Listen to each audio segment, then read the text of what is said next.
good day to you, Mr. Bemis. Good day, and what a lovely day it is to discuss Star Trek. Yes. What a lovely spring day, as we are now in the spring, perhaps, of season 5 of Discovery. Okay, Shakespeare. Now is the spring of our season 5 made glorious summer by some behind-the-scenes explanation of what the Breen have been. Right, and what they can be. What the Breen have been and what they can be. Indeed. Lots of Eastery Easter eggs. This one had some big reveals. Very exciting stuff. Let's start the show. Yes, indeed, and welcome into Set Phasers, a highly illogical Star Trek podcast. Today's stardate is stardate 155427.2, and we're discussing Star Trek Discovery, Season 5, the spring of Season 5. Season 5. Oof. Season 5, Episode 5. Mirrors. See, 5, mirror. See, I think it's a cute little, the 5 and the 5 are 2. Ah, I see. Mirror. Yeah, they're mirrored. I'm sure that was deliberate. But also, we go back to the mirror universe. Sort of.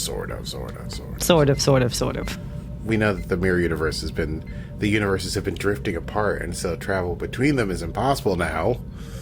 And yet, here's a little tidbit. I'm excited. I was excited about it.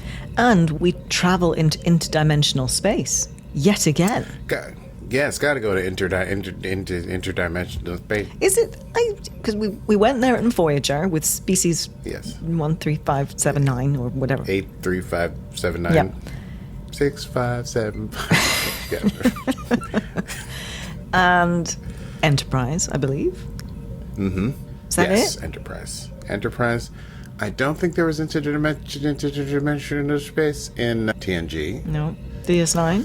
No. There was a wormhole. You could be inside of it and weird things were happening, but they didn't call it interdimensional space. Okay, so this is the third trek into interdimensional space, literally and figuratively, if you're counting trek 2 ways. Wordplay. Let's run it down. It's time to run it down. Can you run it down for me? Tell me what just happened. Can you run it down for me?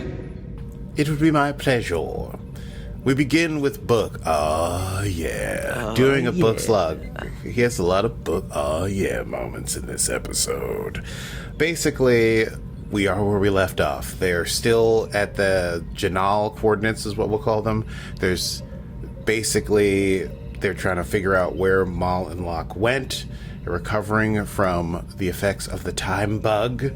And Book is contemplating how will he reach out to Moll/Malene as he is the mentee of her absentee father, Book Lind Cleaver IV.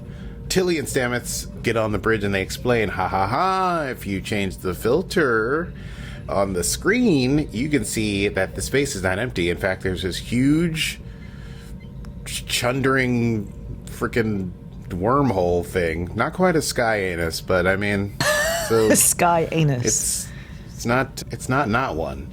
It's a wormhole that keeps opening and closing, not quite a pulsar. And that is where Moll and L'ak's trail goes. And so Michael's like, great, prepare a shuttle. We'll try to hold comms. And the away team is me and Book. So we don't want to spook these two bounty hunters / couriers.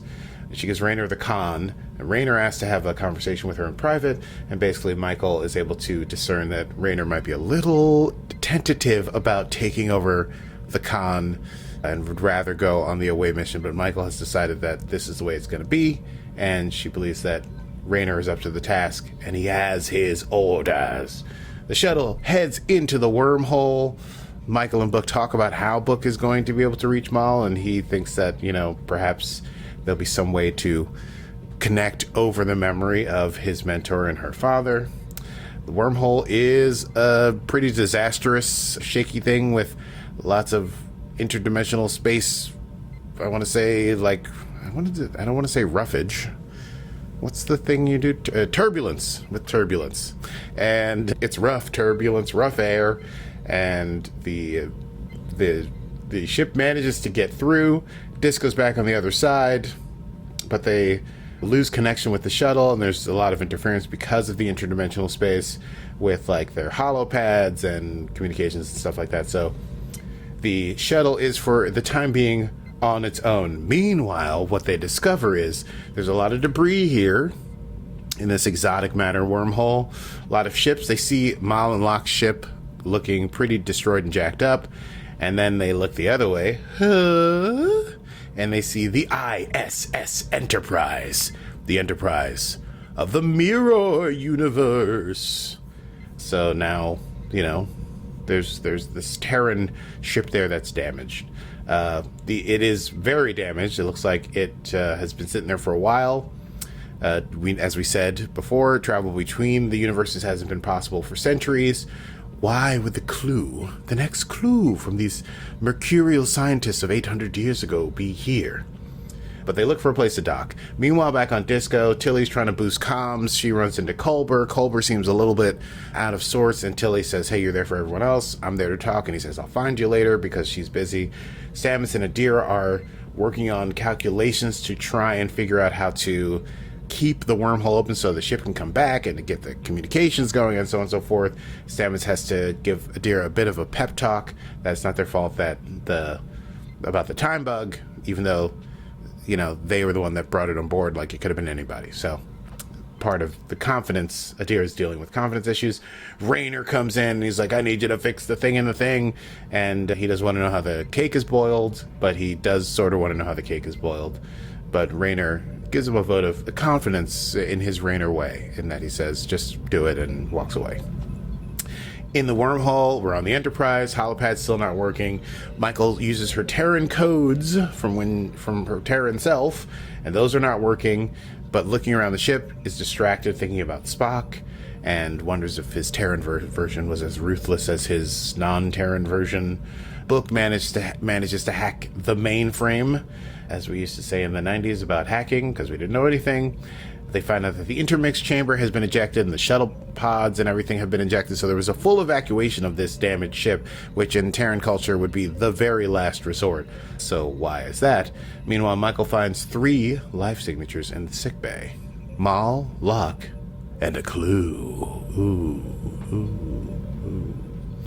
As they're headed to sickbay to find Moll and L'ak, they find a room with bedding and kids' clothes and a doll. It looks like people have been living here for a long time. There's a plaque on the wall. Seems like the junior science officer told the story of this ship. There was a rebellion after the Terran High Chancellor was killed for trying to make reforms. Enterprise escaped. They brought refugees with them, and they attempted to flee their universe for this universe, and they were led by a rebel leader who was a Kelpian. So Saru, and the question is, did they make it? Obviously, they got there and they ejected all their ships, but did they make it to the other side out of interdimensional space? Michael, for reasons that will become obvious later, takes a locket from the belongings. Meanwhile, they get to sickbay. They open the doors. Moll and L'ak have a ton of holodoubles, so there's like 10 Moll and L'ak's. Book and Michael can't get to the holo generator, so they're gonna have to go in either way. They go in and shoot, pew, pew, pew, pew, pew, pew, pew, pew, pew. Michael tries to get them to talk, like, we could talk about this. And Book tries to go, I knew your father. He was a good man. And Moll's like, my father was garbage, you turd. And then L'ak is like, you can't kill us because we have the clue. And he holds up the clue. And so Moll tries to use that to leverage the advantage, like, we can all go back. Obviously, our ship is damaged, but if you take us back in the shuttle, we'll let you replicate this clue, and then we go our own way. But then Michael's like, hey, I have the real clue. It's this locket. Ha, ha, ha, ha, ha. It's a bluff. And Michael says, listen, Federation can help. But as conversation gets heated, we find out that what they're really needing help from is getting rid of an Eriga. What? What's that? I had to rewind and What? Me too. I was like, am I supposed to know what an Erica is? I was like, Erica? An Erica, as explained seconds later, but, dropped pretty hard, is a Breen blood bounty. Say that 5 times fast. L'ak, it is then revealed, is Breen. We've never seen Breen without their helmets Breens. So this is exciting. This was the talk of the first episode. We're like, what is L'ak, baby? Emerald green, bad boy. Breen, apparently. So what did they do that caused them, the Breen, to put an Erica on them? Well, get ready for flashback. That was my flashback music.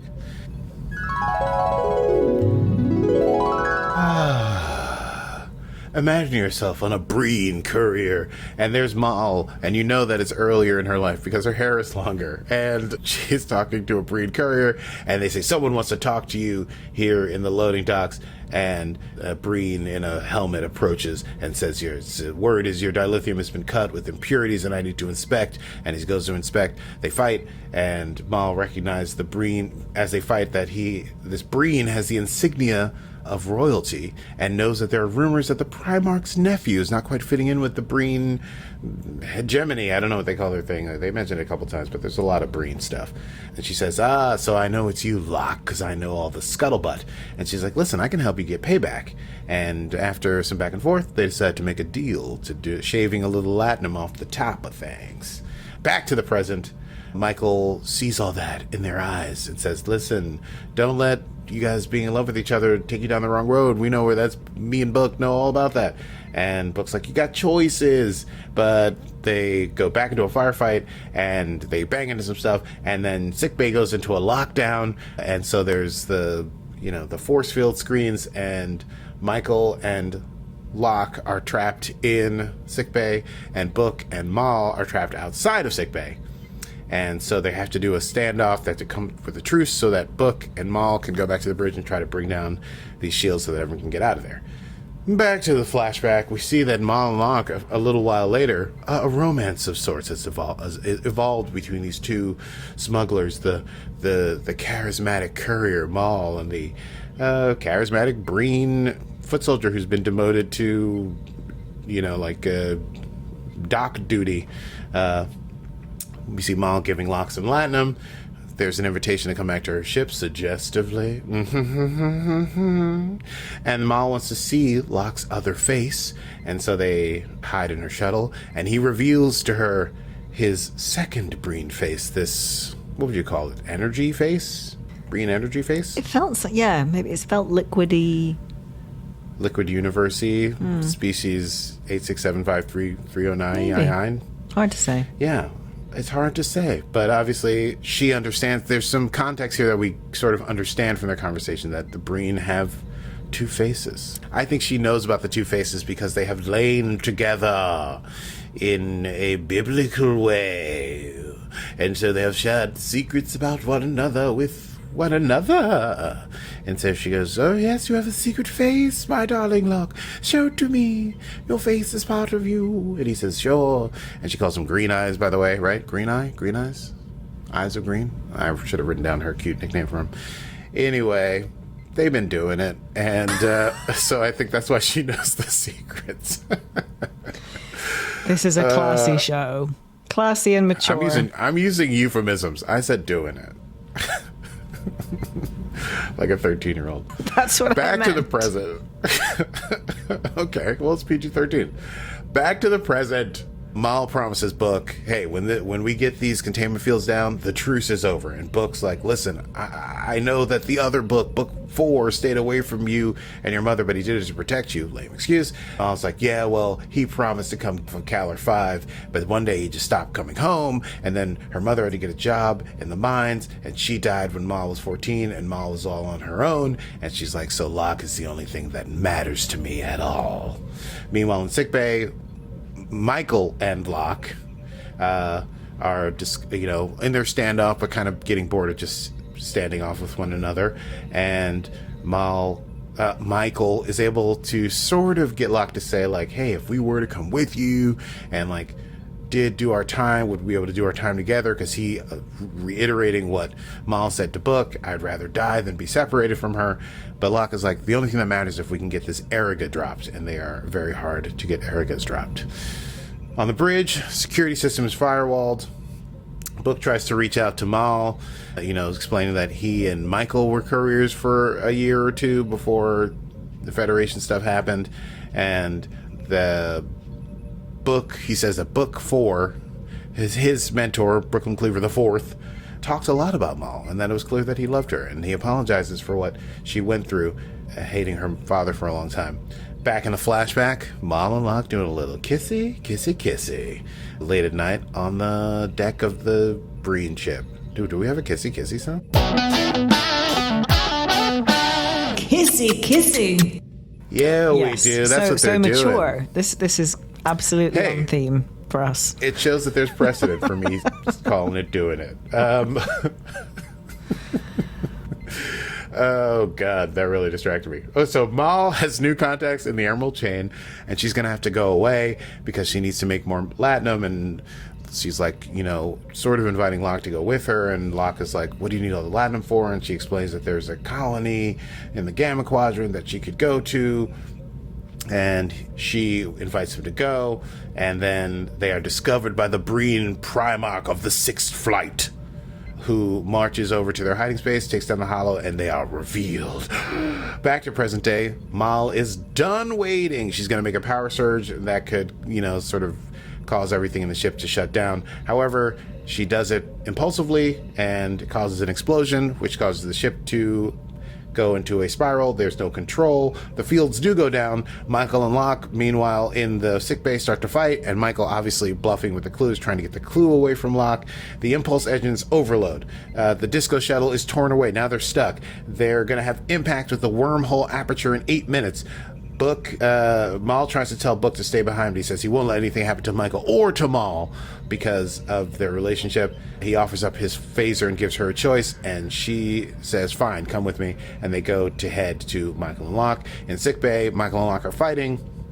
Michael tries to get him to stop. She's eyeing the clue. He doesn't see what's going on. They fight. Michael's able to get the clue, but she has to do a suplex on L'ak, and she throws him into some glass, which cuts through his cool suit, and he's got an injury in his chest, and that's when Moll arrives, so then she's super pissed off, and then Michael's like, we got to get him to Discovery, and she's like, don't touch him, and then Michael and Book have to book it back to the bridge in order to try and get the ship, to not turn into, I don't know, cloud dust. Another flashback. After they've been discovered, Moll is being beaten up by the Bree, and L'ak is being ordered not to interfere, and then his uncle says that L'ak insults his heritage by conforming with lesser beings and using his solid face. He should be what he could be, and the uncle reveals his face, his liquid Breen face, and he gives L'ak a weapon, and he says there's only one path to redemption, indicating that L'ak must kill Moll to prove that he can be redeemed. And Moll says, hey, well, it was great while it lasted, Green Eyes. See you on the other side. But then L'ak is like, you know what? For love, I'll do anything. And so he shoots the two captors. Wait, go back. You have to do... Is it Bryan Adams? And I would do it. What, Meatloaf? Meatloaf. For love. Do it. And I would do anything for love. Yeah, sure. I can sing Meatloaf in the morning. You kind of cut out in the last bit there, but we'll get it later. Could have been the internet, could have been my voice. What he does for love, Meatloaf style, is shoot the two captors and turns and wounds his uncle. He couldn't kill him because he's like, hey, that man raised me. And his uncle, right before he shoots him, utters simply the word Erica. Blood bounty. And then L'ak is like, you must go with me. And he's like, you can't, because they'll be hunting me. You should go to the Gamma Quadrant and save yourself. And she's like, I'd rather we be hunted but be happy together. Back to the present day, Michael and Book are trying to save the ship. They activate a tractor beam. We go back to Disco. They realize something is happening with the aperture. The tractor beam is coming out of the aperture, and it's giving an oscillating pattern of 3414. Rayner, has a revelation. He has the science team come to the bridge, and he tells them they need to hold the aperture open and make it big enough for a starship. And they ask how he knows that, and he says, Battle of Krull. I can't tell you, but Michael mentioned it earlier he doesn't say all this, but we know that Michael mentioned the Battle of Krull earlier in the Ready Room. Rayner offers a barrel of citrus mash for anyone who can come up with a solution to keep the aperture open. Reese comes up with the original idea, but then the science team figures it out and everybody helps to do it. And so he's a mash all around. Teamwork makes the dream work. Adira says there has to be a sequential hexagonal pattern of antimatter that is shot with the torpedoes to hit the aperture, and that it would stay open for 60 seconds. And they go to red alert, baby. Red alert! Our red alert is so pleasant. Red alert. I do love a red alert. That's my dad. Red alert! I know, it's your dad. He'd make a great red alert announcer. Well, Don't he is panic. one. But red alert. Oh, he is one? Well, he did that one. So technically, he is a red Well, alert. no. announcer. I thought you were going to be like him. I mean, it's like, I'm going to inform you that there is something dangerous afoot, and you're going to feel somewhat calm and walk Yes. calmly to the exits. Red alert. Don't everybody freak out. Red alert. Don't worry. Right. It's just an alert. Back in the wormhole, in case they don't make it, Michael finally reveals to Book that one of the things in the time cycle, which are obviously confidential because time stuff, it's like one of the nice things was running into you in the past, and it was nice. We were happy. Disco fires on the wormhole aperture. The aperture opens. The tractor beam makes contact. They have 20 seconds to try and make it. They just make it. The wormhole closes, implodes, and everyone is cheering. Hooray, we did it. But then the ISS Enterprise is preparing to fire, and they're like, what? But it's not a torpedo. It's a pod with Moll and L'ak on it, probably. And the Enterprise tries to grab it, but as they shoot out with the ship and then immediately go to warp. So they have a warp signature, but they don't have Moll and L'ak, who got away. Last known, we know that L'ak was injured, so maybe they're going to go get for help. I don't know. I don't need to anticipate the next episode. Then it is revealed later on as Michael and Rayner are walking down the corridor. Section 4, verse 7 of the Ballad of Krull. Krull calls to his war brothers for rescue with a repeating drumbeat, 3 taps, then 4, 1, 4. And that is how Michael was able to communicate with Rayner. Number 1 and Captain. It's great when they have their little shorthands. Michael tells Rayner to take the win. We once again see, taken out of into meta world, I feel like the actors Owo and Detmer were not able to get back for some reshoots, and so they're once again mentioned significantly but not shown. And they are flying the Enterprise ISS back to Federation storage, so they take over that ship, and there's a reason for them not to be there, I guess. Finally, we get to Reds, where Linus is playing a little jazz piano. Hello, Linus, man of many talents. Wow. I thought, was it Reese who was on the piano with him, just like hanging out? I think so, yeah. I thought Reese was about to start singing. I was waiting for it. That would have been super weird if Reese had been like... Singing, but... Yeah. Grab your coat and get your hat. I mean, Star Trek has done stranger things. I'm glad that's not what occurred. Culber finally meets Tilly. They talk for a bit, and we realize that Culber's feeling weird about his experiences of late. Obviously, in the course of all of Discovery, he died. He came back to life. Then he had Janal in his consciousness. Now this quest to find out about where all the origin of life in the galaxy comes from. It's exciting, these unknown things, but Paul apparently is not good with the unknown, and he doesn't know how to talk to him about it.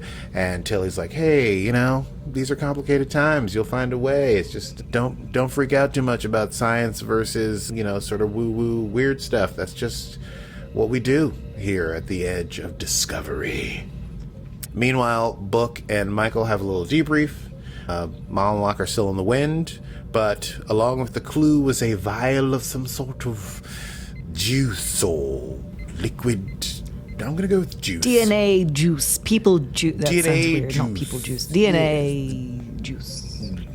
DNA in a super saturated elixir. I don't know. DNA What would you soup? call it? It's just I thought that's what you said. It's a soup. Let's call it soup. Okay. Yeah, DNA it's soup. a DNA soup. I could go for some DNA soup. And they are about to do a full chemical analysis of said DNA soup to find the next clue. And Book is like, there's a lesson with every clue. And they're like, yeah, of course, But what was the lesson here? Well, Michael's like, you know what? I looked up that junior science officer on the Terran ship who left a clue. They were the science officer. This is confusing. Basically, the science officer who left that clue was originally from the Terran Enterprise ship and was part of the group of refugees who did, in fact, make it to this universe, and many of them ended up in the Federation. She became a branch admiral, and then she vanishes because, as Janelle promised, they erased the stories of their lives in order to protect this technology.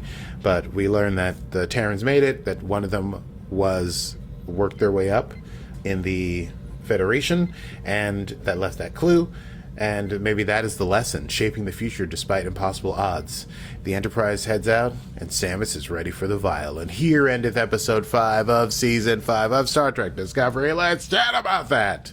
I say, darling, let's do a quick chat about that. Yes, let's do. Huzzah. Huzzah. What an episode. What an episode. A Breen reveal was very exciting. I'm so surprised that, like, after 60 years off Trek, we're still able to dig into old pieces of Trek that never really got fully explored. Well, because I think of the way Trek was, like, so episodic, you just have all these, like, lore things that, like, were mentioned for 1 hour, and then, anyway, we flew to the next M-class planet. And an enterprising nerd can get down there in those details and string some stories together. But that's very cool. And now we know why they kept mentioning the Breen every episode in such a significant way. Yes. And don't forget about the Breen. I was like, what? I just love, like, there's Easter eggs from here to Kingdom Come. And I feel like Discovery's doing that far more this season than it's ever done. I think they're trying to wrap up. They're trying to bring as many threads into this final knot of the Discovery thing as they can. I wonder what else they will... I mean, every episode... Yeah, you're right. The last, like, 2 or 3 episodes has been, like, Easter egg central. And then thinking about, like, OO and Detmer when they couldn't get back for the reshoots, because that was last episode too, so that's a significant part of the season that's been reshot. Yeah. I mean, it just seems like... This is just a theory, but the fact that they keep mentioning them so much, but only showing them for, like, 40s... When did we see them? Last episode we saw them in the flashback when they did the time jump. Yeah. Right? And then again in present day when they're like, I'm surprised we didn't kill you, Captain, you know? So we saw them in their 2 different modes, old them and new them. But then every other time has been like, oh, what was just here? But if you just missed it. Right, and if they're going to fly this ship back, are they essentially being written out of the rest of the season? Because they couldn't come back to the reshoots? I'm curious. I don't want to dig in too much and find out, but I'm curious. I bet we can find it. Maybe. Do you still watch the after show? I do. I'm wondering if they ever speak about how much was rewritten once it was revealed that this was the final season. So far they haven't, and one thing that they've done with the Ready Room this season for Discovery, it's far shorter. Like, Ready Room episodes were, like, originally they were, when Discovery first came out, they were maybe like 40 minutes. They went down to about 35, and they kind of stayed around 30. Now they're like 15. They've significantly decreased how long they are. And I don't know why that is, whether it's because they just weren't getting the views that they wanted, or they were finding, maybe that was some feedback that, like, people didn't want an episode of the Ready Room that was almost as long as an episode of Trek. Right. I'm not sure. Mm-hmm. Or they wanted something that was more bite-sized for web. Who knows? I occasionally skip over the Ready Room stuff online because, you know, I don't want to watch it till the show's over. Yeah, but it's great. And you get some little tidbits about the show, like, for instance, Rayner, Callum Rennie McIntosh, I think is his name, which is ridiculously Scottish if his last name is McIntosh. Maybe I'm making that up because of the Charles Rennie McIntosh. Maybe that's what it is and I'm mixing it up. But it's definitely Callum Rennie anyway. And I feel like it's a 3 name. He revealed that, you know, the tete-a-tete that he and Michael were having on the Walk and Talk, where he revealed some backstory about Kelleran, that was something that he was able to add. Oh, that's yes, cool. It is cool, because he was, he said that, you know, he was a real fan of TOS when it was in syndication, and learning about his role with DS9, and he was also became through the ages, but TOS was his original, and when he learned he was going to be a Kelleran, then what kind of backstory could he add? So he's, you know, a big fan, and I love learning about these things. I think that's wonderful. I just don't want to know until I need you to filter out any possible spoilers. But it's... do you mean spoilers for the rest of it? Don't you? Just in case they're like, oh, we might. Sometimes I feel like they tease you with something, and then that gets stuck in my head, and then I start trying to anticipate who done it or whatever, and I don't want to do that. Okay. I do often watch. Anyway, his name is Callum Keith Rennie. Thank you. Callum Keith Rennie. Yes. That's very Scottish. He's very Scottish. Very Scottish. Callum Keith Rennie. Callum Keith Rennie. Callum Keith Rennie. R's hard. Callum Keith Rennie. Very good. I'll work on it. It's been a while. I can't wait to see Scotty been a again while. for Strange New Worlds Season 3. Oh, man. Yeah. An Well, see, that authentic got spoiled, and Scot now I know. playing Scotty. It's great. Yes. About time, says I. Says I. Well, they couldn't do it before. Anyway. Welcome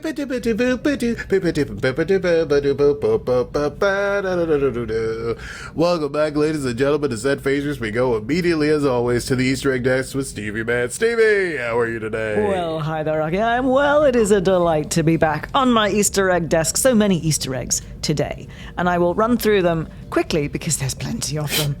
There's so many. So many. The wormhole that Book and Burnham have to enter is unstable, which describes most wormholes. But in this case, it suggested that the antimatter-matter reactions in this wormhole were caused by the burn, which was this galaxy-changing event in Season 3 of Discovery when every warp core in the galaxy detonated. So a little bit of fun there.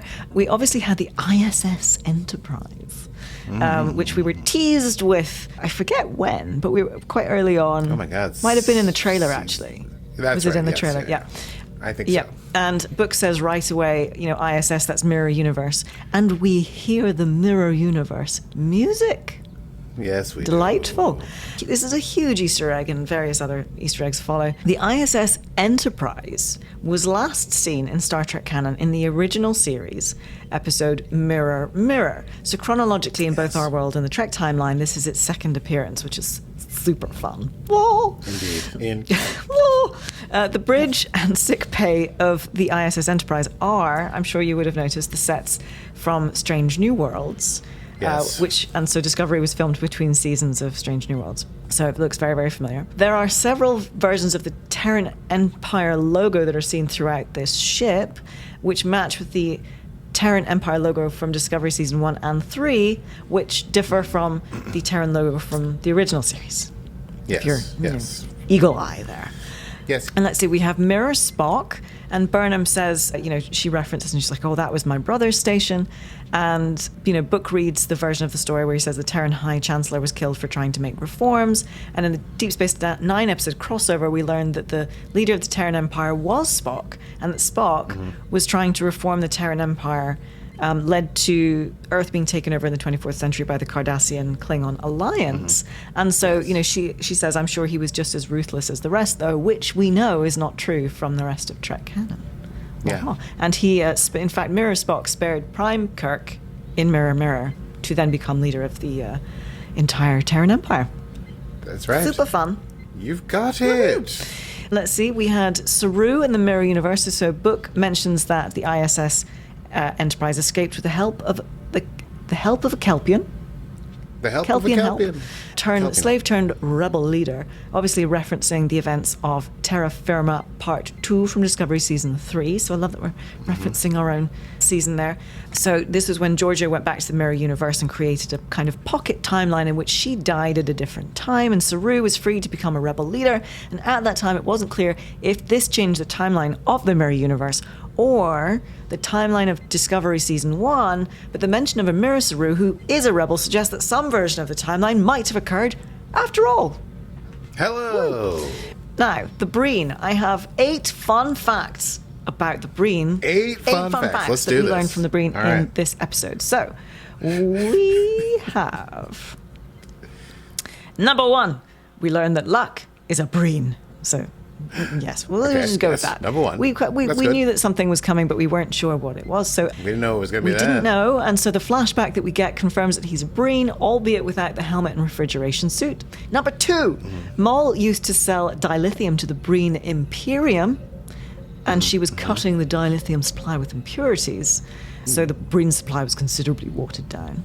We also learn that the Breen, number 3, placed a blood bounty on Moll and L'ak, which is this Eriga. Can they erase an Eriga? This is a beautiful name. And an Eriga is an aspect of Breen culture that wasn't previously mentioned in the species' multiple appearances in DS9. So it's unclear how one collects a blood bounty, but they do seem to be terribly troubled by it, which I can understand. Yes. Number 4, the Breen atmosphere is quite comfortable, just as DS9's Wayan says it was. It has long been speculated that the Breen lived in sub-zero temperatures. Guldakat and Cork referred to their planet as a frozen wasteland. But Moll isn't visiting the Breen homeworld in this episode. She's in their territory, and she doesn't need to wear any protective clothing. Yeah. So, we can assume that it is quite a comfortable temperature. Number 5, the Breen Primarch is L'ak's uncle. Ha and that, L'ak himself is sort of royal blood. And he is disgusted at the uncle by L'ak's relationship with Moll and his insistence in denying his own heritage. Number 6, the Breen Imperium destroyed the Federation in an alternate future. And they are the wrong hands that the progenitor must not fall into. We discovered this in Face the Strange. And number 6, I think, the Breen bleed, or leak at the very least. That is what we discover, and which is interesting. Green Vulcan blood. With their translucent jelly kind of, it's interesting. I guess if he had been more liquidy, he wouldn't have been hurt more? I don't know. Yes. In fact, going back, so in Deep Space Nine, in Purgatory's Shadow, Season 5, Episode 14, Dr. Julian Bashir confidently states that the Breen have no liquid circulatory system. And Star Trek Discovery appears to reveal that this isn't the case, and he appears to bleed. It's not that they're sort of contradicting it, but it's like, something's happening, and we're not entirely sure what. But listen, Julian was full of it. He lied about being genetically enhanced for 5 seasons. Yeah. Well, you could tell me that. I don't know. And I'm just letting you know. Yeah, thank you. Don't trust Julian Don't Bashir. trust that Dr. Bashir. And number 7, the Breen... Sorry, number 8. I'm totally losing track. Number 8. Good lord. The Breen have 2 faces. So we also discover that underneath their helmets, one face is translucinous and, here's a good word, gelatinous. Gelatinous. Yes. And the other is a solid, firmly humanoid state. What's interesting is that Discovery doesn't dive deeper into the reasons for the Breen having 2 faces. And Primarch Rune suggests that, they've evolved past their solid forms and that their translucent form is a sign of strength. So it's terribly, terribly interesting. And still, the idea that the Breen's softer, more vulnerable face is stronger than the hard shell is a decent sci-fi concept. And I hope that we will get to discover more in Discovery later this season. Well, anyway, Akie, that is it from me on the Easter egg desk. It is back to you in the studio. Yes, salute to you. And now I'm British, and we'll move on to quotable moments. Quotable moments. No matter how bad things get. Oh, yeah. I added the oh, yeah. The one thing you always have is a choice. That's Buck. Thinking at the beginning, something he learned from his mentor, and that he presents Moll with when he gives her his phaser, and he says, look, now I'm a weaponless, now you have a choice. Let's see. Mentioning the Ballad of Krull, Michael quotes it, and I think I wrote it down right. When she tells Rayner to give it to her straight, she says, serve it without a grum of Asakad. Put that on a t-shirt. Well, Etsy's for. Hey, DM me. Obviously, I don't know. I don't need to know how the cake is boiled, Commander. And then Tilly says, they boil their cakes on Kelleran? And Rayner says, don't knock it until you try it. So, maybe we'll see some boiled cake later in this season. Oh, when they find out that there is a Kelpian helper who helped the rebels rebel, Book says, Action Saru in any universe. So, Action Saru. Mirror Terran Saru and regular Saru, they're Action Saru. Here's a cute moment. When Moll and L'ak are, this might be pre-kissy-kissy or post-kissy-kissy, but Moll's like, hey, why don't you come back to my ship and check something out, man? Check out some of this dilithium. And L'ak's like, I wish I could. My uncle's coming down for inspection. I need to shine my boots. And then Moll says, is that a euphemism? And then L'ak says, no, he just really likes for our boots to be shiny. That was very cute. Very cute. Hey, listen, you think I won't watch a spinoff about their love affair? I will. I'll watch the rom-com book talking about Michael. She was my first real friend after Cleveland died, unless you count Grudge, but she bites when I don't feed her, so it's a bit one-sided. I like that. That's Cats, good. baby. That's Cats. Do you have any, or should I? No, I think you got them all. Keep okay, going. because I crushed it this time. And then finally, Michael to Moll to convince her that not Michael, Book to Moll to convince Moll that he is, willing to work with her. He says, of Cleveland Booker IV, he may have been a shit dad to you, but he was a great mentor to me. And that's why he won't leave Moll or Michael behind. And then finally, Tilly. Come on, Tilly bringing it all home in Reds. Whenever she's talking to the doctor, she says they're not really that far apart. The intellectual and the spiritual both reach for understanding, both bring us to new places. Come on, Tilly. Come on, Tilly. Tilly, don't be silly. Tilly, space is wide. Clearly it gets chilly. Tilly, it's your time. What is that last word? Tilly, it's your Time. Got it. I thought it was like I figured it was jibe. Tilly's time to shine. Time. Tilly, Listen, it's your time. I was going for the thing where you never finish saying the word. It's just tie, and then Got it. Wow, I really haven't heard that in so long, and it's very sweet. This is a shorter one if you want a short Percussion. one. It's a short one, and it's short and sweet. Tilly, don't be silly. Tilly, it's your time. It really puts me in the mind of like I'm watching a 70s Peanuts cartoon or something. It's so sweet. I don't know how I did it. I couldn't replicate it now. Next time on Set Phasers. Next time on Set Phasers, we will be discussing episode 6 of Star Trek Discovery, and it is entitled, I looked it up, very weirdly, it's entitled Whistle Speak. That's it. So who knows what that's going to be.